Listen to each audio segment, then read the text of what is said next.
dans Stenzhals à la page 224. Donc j'étais en train de résumer très rapidement le sujet.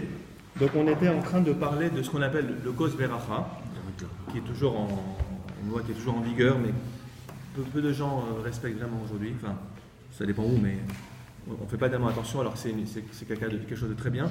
Donc il s'agit en fait de ce verre d'un verre de vin en fait, parce que tout le monde connaît le kidouche, l'ardalé, etc. Mais il y a d'autres situations où on doit prendre un verre de vin et accomplir un commandement en tenant ce verre de vin dans la main. En l'occurrence, il s'agit du Birkat Hamazon, quand on a mangé du pain. On récite après l'action de grâce, Birkat Hamazon. Et la personne, quand on a été au moins 3 personnes, ou 10, on avait vu ça dans la Mishnah, qu'on dit ce qu'on appelle le Zimoun, c'est-à-dire l'invitation à bénir Dieu après avoir mangé, ensemble.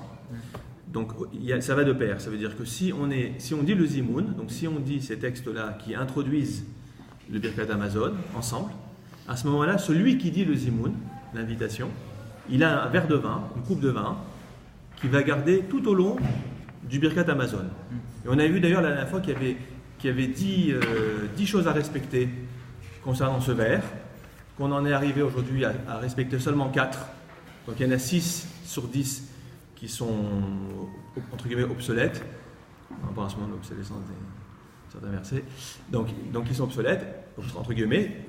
Et donc on a gardé 4 conditions. Vous vous rappelez qu'il faut servir le verre de vin chai. C'est-à-dire qu'au début il n'y a pas d'eau, on l'a pas coupé avec de l'eau. Alors on avait expliqué qu'à l'époque le vin était tellement fort qu'il était imbuvable sans eau. Et il fallait mettre beaucoup d'eau même, tellement que c'était un vin italien très fort. Bon, alors ce verre-là de vin en fait du Birkat Hamazon, on ne pourra pas le boire sans eau.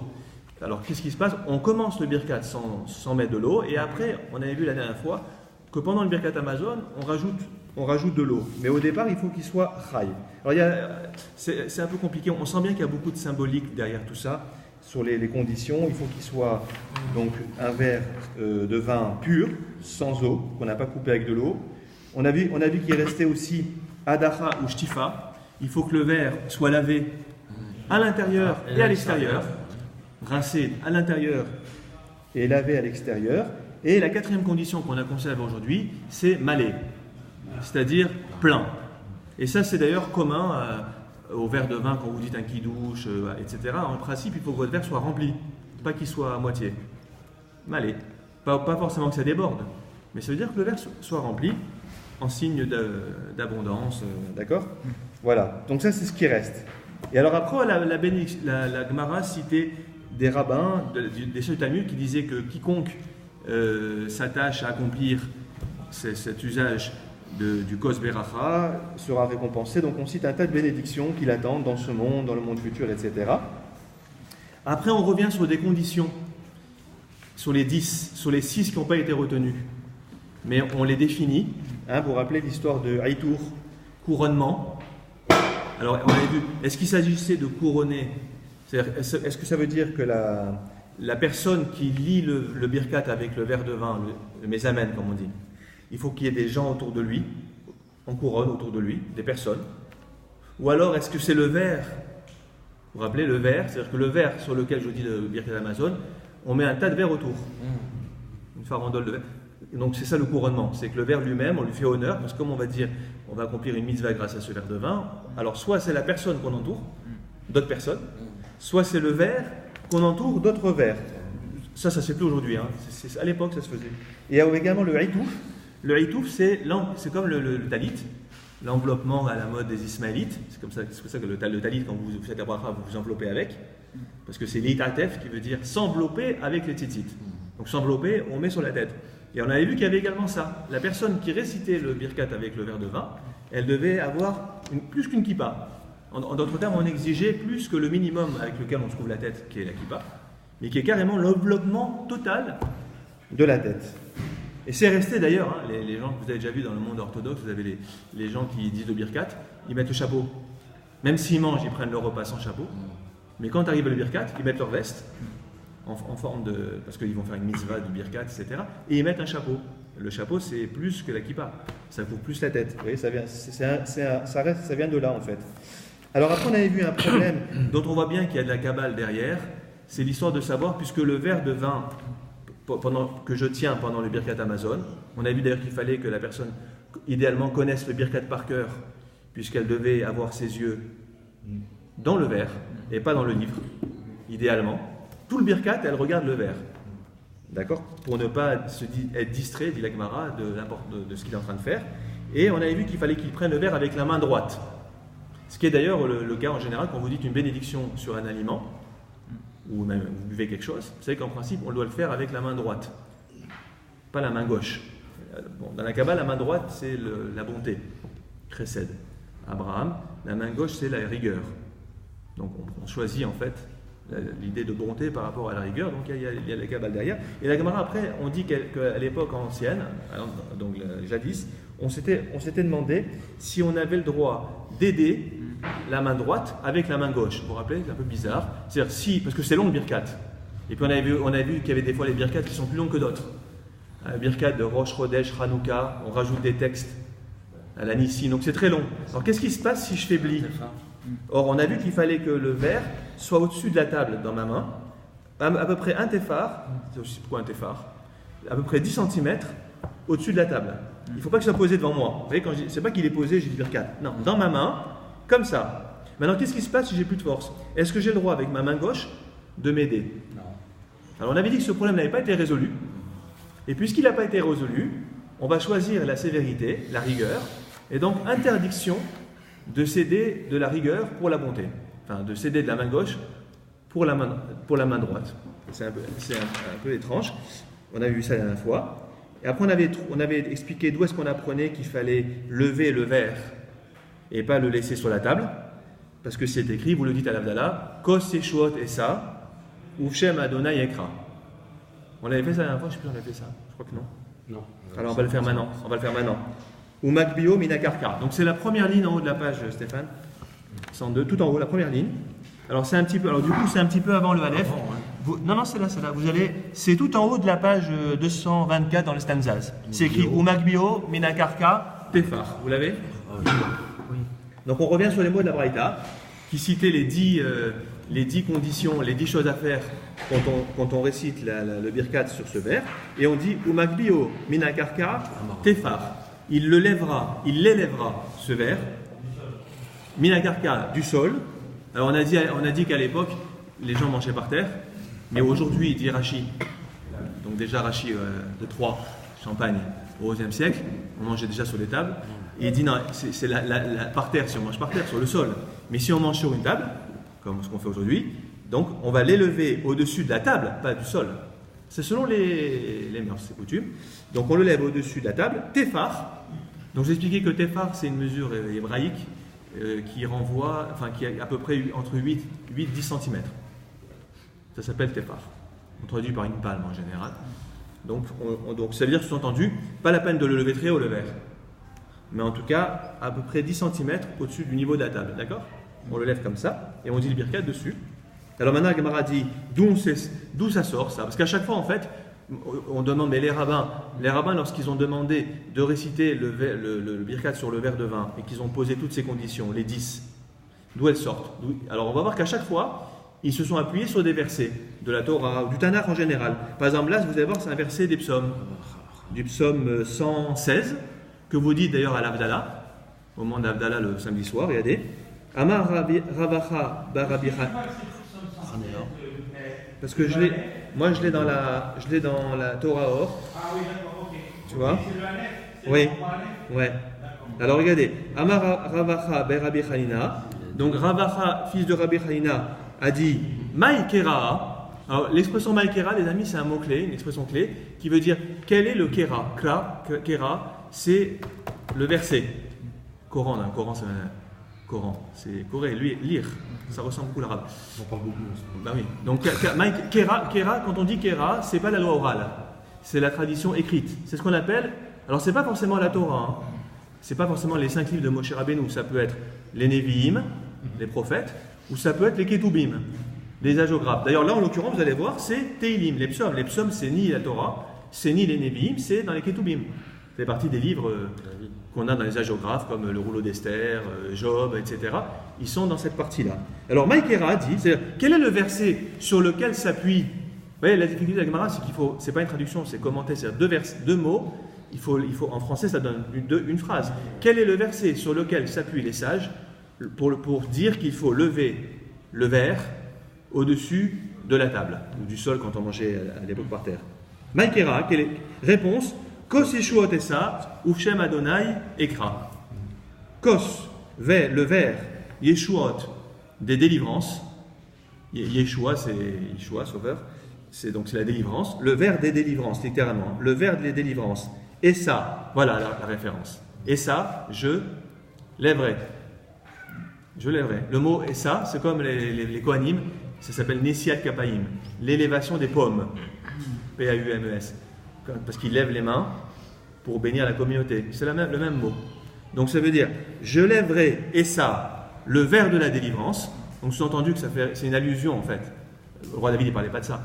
Mais c'est une allusion pour le Kos Beracha. Je lèverai le verre de la délivrance. Ufshem Hashem Ekra. Et j'invoquerai le nom de l'Éternel. D'accord? C'est ce que je voulais vous dire. Quel rapport il faisait entre ce verset sorti de son contexte Non, mais en fait ce que j'ai expliqué la dernière fois, c'est que très souvent les maîtres d'Agmara, ils prennent des versets qui n'ont aucun rapport avec leur institution, mais ils se servent de versets pour appuyer leur institution sur des versets bibliques. Ce qui est une manière de donner une légitimité à ce que décrètent les sages. Vous avez compris? En vérité, la Torah, le roi David, la Torah, elle ne connaît pas le Kos Beracha. C'est une institution rabbinique. C'est écrit nulle part dans la Torah que quand je dis Birkat Hamazon, c'est la Torah. Tu mangeras, tu te rassasieras, tu béniras dans le Deutéronome. C'est de là qu'on apprend le Birkat Hamazon. Mais le fait que pendant le Birkat, j'ai un verre de vin dans la main, tout ça c'est une création des sages. Vous avez compris? Maintenant, les sages, quand ils créent quelque chose, ils ont toujours le souci quand c'est possible, de rattacher à des versets bibliques. Mais encore une fois, même si ces versets en réalité, au niveau littéral, n'ont rien à voir avec ça. Pardon. Donc ça, vous avez un bon exemple là. Même, vous voyez, qu'est-ce que ça a à voir le Kos Yeshuot et ça avec aucun rapport. Voilà. Maintenant, on termine juste sur la suite, parce qu'on avait dit que dans les 10 conditions, il fallait regarder le verre de vin et pas le livre. Pendant tout le birkat, c'est-à-dire que celui qui a le verre de vin dans la main, celui qui a dit le zimoun, il faut qu'il connaisse le birkat par cœur, parce qu'en fait, il est censé regarder le verre de vin tout au long de la récitation des 4 bénédictions du birkat. Regardez. Venoten einav bo. Littéralement, il donnera ses yeux à l'intérieur, c'est-à-dire qu'il placera ses yeux, donc il orientera ses yeux dans le verre de vin, c'est-à-dire qu'il regarde le vin en fait, la coupe, pendant qu'il récite le Birkat Hamazon.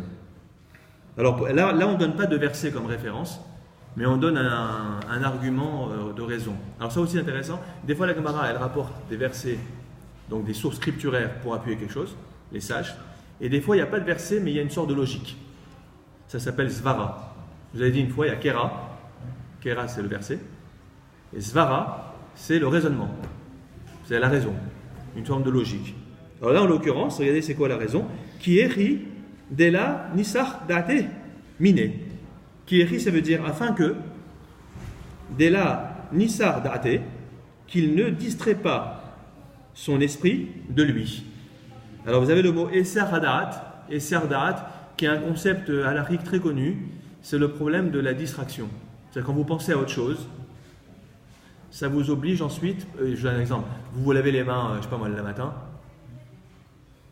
ou vous lavez les mains pour manger du pain par exemple. D'accord? Maintenant, 3 heures après, vous voulez à nouveau manger du pain. Pourquoi je me relève les mains? Je me suis déjà lavé les mains il y a 3 heures avant. Et c'est Ardat. Parce qu'il y a eu une rupture de concentration. Entre-temps, j'ai fait plein de choses. Et donc, je suis dans une nouvelle situation qui nécessite qu'à nouveau je me lave les mains. Vous avez compris? Ça, c'est très, dans les brachot, c'est très présent. Ça veut dire que dès qu'il y a eu quelque chose qui fait que j'ai pensé à autre chose, et ben, quand j'arrive à nouveau vouloir faire ce que j'ai fait déjà avant, dans la mesure où il y a eu quelque chose qui a coupé ma concentration, c'est une nouvelle situation, et donc je dois à nouveau réciter une bracha. C'est très fréquent ça. Vous voyez? Donc là, c'est ce qu'on appelle. Alors là, en l'occurrence, l'idée c'est que en mettant mes yeux dans le verre de vin tout au long du birkat, j'ai conscience que je récite la Birkat Hamazon sur un verre de vin, et je dis à Geffen à la fin, parce qu'on récite à Geffen après la récitation du Birkat Hamazon. C'est comme les tefilines. Vous savez que quand vous avez les tefilines sur vous, au moment de la prière, vous êtes censé toujours avoir conscience que vous avez vos tefilines sur vous. Vous allez me dire c'est évident? Non. Quand une prière dure 1 heure, 1 heure et demie, des fois on oublie. Il y a même des livres, je n'ai pas là, je vous aurais montré. J'ai un livre de prière où en haut de la page, il y a écrit tefilines. Chaque page. Ouais, c'est écrit comme ça. Parce que les tefilines nécessitent une présence à soi, qu'on pense qu'on les a, parce qu'on sait qu'on ne doit pas penser à certaines choses, etc. Donc il faut penser que j'ai les tefilines sur moi. Voilà. Sinon, il y a ce qu'on appelle Esser Da'at. Ça veut dire que littéralement l'esprit Da'at qui s'échappe, quoi, distrait. Voilà. Et enfin, dernière chose, maintenant vous allez voir, on va terminer avec ce sujet, c'est qu'on avait dit qu'une fois qu'on a récité le Birkat Hamazon avec le verre de vin et qu'on a dit la bracha, la première personne à qui on doit donner ce verre de vin, c'est sa femme. Vous vous rappelez? On a vu la dernière fois que, et je vous ai dit d'ailleurs que quand on fait le kiddush, en général, il faut d'abord donner à sa femme avant tout le monde. Ça vient de là. Donc là aussi, quand j'ai dit le kos beracha, la première personne à qui, la personne qui a dit le birkat doit tendre le verre de vin, c'est à sa femme, qu'on appelle d'ailleurs Beto, sa maison. C'est intéressant ça aussi, c'est-à-dire que la tradition juive, la femme c'est la maison. Toute la maison elle repose sur l'épouse. Alors regardez, c'est la suite. Umshagero leanche Beto. Vous avez ça dans Hanouka. On dit qu'il faut allumer une lumière, ner ishu Beto. Un homme et sa maison, mais en vérité, sa maison c'est sa femme aussi. C'est-à-dire que j'allume pour ma femme, je la quitte. Donc Beto, très souvent Gemara, c'est l'épouse. Alors regardez ce qui c'est. Donc là on a dit Umshagero. Umshagero c'est comme en araméen, c'est l'équivalent en hébreu de Umshalecho. Ça veut dire je le donne. À titre de cadeau, Rachi expliquait là-bas que c'est comme un cadeau que je fais. Umshagero leanche Beto. Et il doit le donner, leanche Beto, aux gens de sa maison. Bematana, en cadeau. Donc on a dit que les gens de sa maison en fait c'est sa femme. Qui érit afin que des petites barrières des BTO. Afin que sa femme soit bénie. Vous avez compris? En fait, comme j'ai dit une bracha sur ce verre de vin, donc il est revêtu maintenant d'un caractère de sainteté, et j'ai dit une bracha dessus, le fait de le donner à ma femme, c'est lui souhaiter d'être béni. D'accord? On a fait une mitzvah avec, donc on lui donne. C'est pour ça que ça s'appelle Kos Shel Beracha. Alors, c'est pas seulement Kos Shel Beracha au sens du Kos, du Birkat Hamazon, c'est aussi le vin qui apporte la bénédiction. On a vu d'ailleurs, à celui qui est vigilant de pratiquer cet usage, on a vu que l'Imam Gemara dit qu'il était béni dans ce monde, etc. Mais celui à qui je le donne également va recevoir la bénédiction, comme une sorte de contagion, entre guillemets, de bracha grâce à ce verre. D'accord? Voilà. Dans les Tosafistes, dans les Tosafot, il y a tout un problème de savoir, quand on dit que celui qui dit le Birkat Hamazon avec le verre de vin ne doit pas être distrait tout au long du Birkat, est-ce que ça concerne que lui ou aussi les convives? Les gens qui sont attablés par exemple. Et là-bas les Tosafites disent qu'eux aussi, en principe, parce qu'on récite le Birkat Hamazon ensemble, ils doivent aussi rester concentrés, écouter, ne pas discuter, de la même manière que celui qui dit la bracha ne discute pas pendant la bracha, il ne parle pas. Donc eux aussi ne doivent pas discuter. Bon, enfin, il y a toute une révision de Tosafot là-dessus, pour dire que ça concerne aussi, cette concentration elle concerne aussi les personnes qui sont autour de lui, qui écoutent le Birkat Hamazon. Bon, maintenant regardez la suite, c'est une anecdote qu'on va raconter avec Yalta. Alors je vous explique, dans la Gemara, les femmes sont relativement rares. Vous avez remarqué? La Gemara c'est un monde d'hommes, en général. Les sages, c'est des hommes. La Gemara est écrite par des hommes. Maintenant, il y a parfois certaines femmes qui sont très connues et qui sont citées. D'ailleurs, de certaines d'elles, on apprend même certaines choses. Je vous donne un exemple. Berouria, la femme de Rabbi Meir, on apprend des choses. Des fois, elle était capable d'enseigner à la place de son mari. Tellement qu'elle était puissante. Ouais, elle reprenait. Il y a une histoire, j'ai lu encore cette semaine dans le Roc d'Israël. Il y avait un élève qui lisait, qui étudiait dans sa tête, comme vous le faites souvent d'ailleurs, mentalement. Elle lui a dit, tout ce que tu étudies, tu vas l'oublier. C'est intéressant parce que c'était avant les neurosciences, tout ce qu'on dit sur l'importance de verbaliser, déjà. Elle a dit, comme tu verbalises pas, tout enseignement, tu vas l'oublier. Et après, elle citait un verset des Proverbes du roi Salomon, là aussi qui est détourné de son sens premier, pour dire que quand on étudie, il faut articuler. Et entre parenthèses, hier je regardais une halakha qui disait que quand vous étudiez des textes, il faut lire avec les lèvres. Il ne faut pas se contenter, parce que tu sais, quand on lit les romans, etc., on s'en fout dans la tête. Et on prend une mauvaise habitude. Parce qu'un roman, c'est un roman, mais un texte de la Torah, du Talmud, de Rashi, etc., pour que ce soit vraiment considéré comme de l'étude, il faut lire. Donc même si, à la limite, je me permets de vous dire ça, même si vous allez étudier peut-être moins, parce que c'est plus long quand on lit que quand on lit dans la tête, que quand on lit avec les lèvres, c'est pas grave. Parce que là, au moins, vous aurez le bénéfice d'avoir fait la mitzvah d'étudier. Ce qui, d'après beaucoup d'autres, n'est pas, si je ne fais que lire dans ma tête, je ne dis pas que c'est bien quand même, mais c'est pas aussi bien que si je verbalise. Alors, Berouya, elle fait partie de ces femmes. Alors maintenant, on va en avoir une autre ici, qui s'appelle Yalta, comme les accords de Yalta. Mais rien à voir. Ouais. Je suis un petit peu gêné par l'usage de l'expression détournée. Alors, c'est certes Détourné. Oui. Ouais. Quand tu dis je prends un passage et c'est un sens détourné Ouais. du contexte initial, du Ouais. texte d'origine. Ouais. Je suis un petit peu gêné parce qu'en fait, on sait que chaque texte a 4 niveaux d'interprétation. Donc, bien entendu, il y a le pshat dans le texte lui-même, mais il y a 3 autres niveaux d'interprétation qui font que tu peux. Non, alors je vais t'expliquer pourquoi. Non, je vais t'expliquer pourquoi j'assume détourner. Parce que, en fait, ce qui se passe, tu as raison dans ce que tu dis. Mais là, la Gemara, dans le cas de Berouya par exemple, le verset des proverbes qu'elle prend, elle change carrément le mot.